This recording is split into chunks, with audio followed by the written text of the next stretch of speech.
তার বিচার চাই, তার বিচার চাই আমি।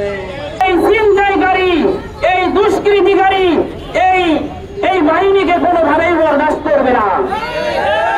যত দ্রুত সম্ভব এই আনিসুর রহমান ঠান্ডার খুনিদেরকে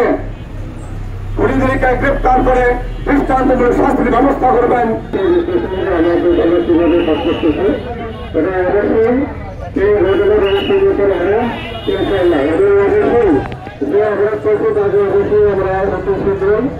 গ্রেপ্তার করে আইনের সুরক্ষা পাবে।